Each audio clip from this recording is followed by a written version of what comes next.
In the personal story segment tonight, holding Hillary Clinton to account. Senator Rand Paul has been aggressively pursuing that. Recently, you launched a campaign to hold Hillary Clinton accountable for her crimes. How are you going to accomplish that? We're all for it. I think an indictment would be a good idea, followed by a prison sentence. Joining us now from Bowling Green, Kentucky, to elaborate, Senator Rand Paul. Okay, Senator, you're maybe the first, maybe the only U.S. Senator who said that she should be locked up. Why do you say that? Well, you know, I'm a big believer in equal protection under the law. You know, whether you're rich or poor, white or black, everybody should be treated the same under the law. I represent a lot of soldiers in Kentucky, Fort Campbell and Fort Knox. Every one of those soldiers knows they can't take classified information and have it on their personal computer, and they know there won't be any exceptions, that they will be prosecuted, they'll be put in the brig, they'll be stripped of their rank, and they'll be booted out of the military. And so I don't think it's fair to hold our soldiers, many of them enlisted men and women, to one standard and then say to Hillary Clinton, oh, well, she can do whatever she wanted. I think anybody else in this situation would have been prosecuted, including General Petraeus, who had a similar situation where classified information was not where it was supposed to be and other people had access to it. They didn't do anything to give him a break. He was prosecuted. And so, no, I think it's very unfair that Hillary Clinton wasn't prosecuted. And this is one among several reasons why I think that really her dishonesty should preclude her from really being considered for Commander-in-Chief. Senator, why do you think FBI Director James Comey did not recommend her for indictment to the DOJ? You know, interestingly, my own personal theory on this is that I think he wanted to indict her, and I think he feels guilty that he didn't. And I think that's why you got this long, detailed explanation of how dishonest she was. You know, she didn't actually lie to the FBI during the testimony, but she lied to the American people on multiple occasions. And he pointed this out in specific detail. And the FBI doesn't have to do that. So my sort of personal theory is that Comey feels a little guilty about not indicting her, so therefore he spelled out for the American people, so at least the voters can find out that she did lie many, many times to the public about whether or not she had classified email out there. You know, one of the classified emails that Judge Napolitano has pointed out was the schedule for Ambassador Stevens in the last 2 days of his life. You can understand why, you know, Ambassador Stevens wouldn't have wanted the jihadist to know where he was, when he was, and why that was inexcusable that Hillary Clinton would put that out there and not put it in a secure place. Do you think intent mattered? I mean, we had been hearing up until the Comey decision that intent didn't matter. So it didn't really matter if she intended to send the classified or receive classified. It mattered that it actually happened. Apparently, Comey says intent mattered in this case. You know, there's sort of a technical legal detail, but a lot of laws you have to have intent. This particular law, you have to show gross negligence. So you don't have to show intent. You could just be extremely careless. Wasn't she? Yeah, that's right. Wasn't she?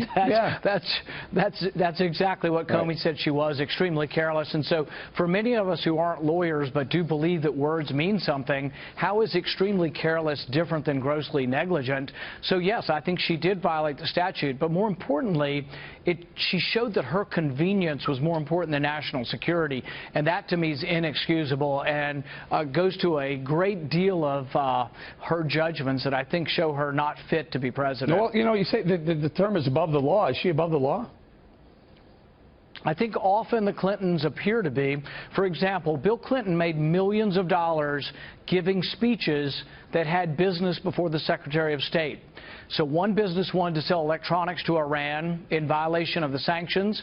Bill Clinton got $750,000 from them. At the same time, Hillary Clinton was deciding whether or not she would let them sell things to Iran. Same way with the uranium company.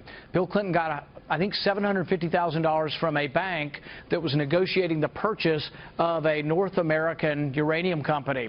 Just so happens Hillary Clinton had to vote on that also. So the conflict of interest just goes on, and I think it's indictable. I think she should be in prison for it. But short of that, I think every voter in the country needs to know that the Clintons are in it for themselves. They're in it to make money, and they will make hundreds of millions of dollars if she gets in the White House, because they will sell themselves to the highest bidder. Every voter in America should know that, and they should make a sincere judgment on whether or not you want somebody who's in it for enriching themselves or someone who actually would defend the country. No doubt. Senator, there's some, let's call it this, there's some potential breaking news out there.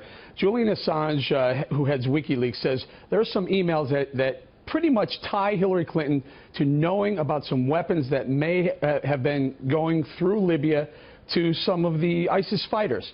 Let's take a listen to what you asked her back in 2013 Benghazi hearing. It's been in news reports that ships have been leaving from Libya and that they may have weapons. And what I'd like to know is the annex that was close by, were they involved with procuring, buying, selling, obtaining weapons? And were any of these weapons being transferred to other countries, any countries, Turkey included? Well, Senator, you'll have to direct that question to the agency that ran the annex. And I will see what information is available. And you're saying you don't know? I do not know. I don't have any information on that. Now, if WikiLeaks, in fact, does have emails proving that she did know, what does that mean to you? It's a felony to lie to Congress. You can get 5 years in prison. And we can't continue to say that the Clintons are above the law. I do believe that the CIA annex in Benghazi was procuring weapons, some of them to get them away from the jihadists in Libya, but some of it to ferry those weapons through Turkey into Syria. There have been many, many first-hand accounts. New York Times, London Times, Washington Times have all reported upon this.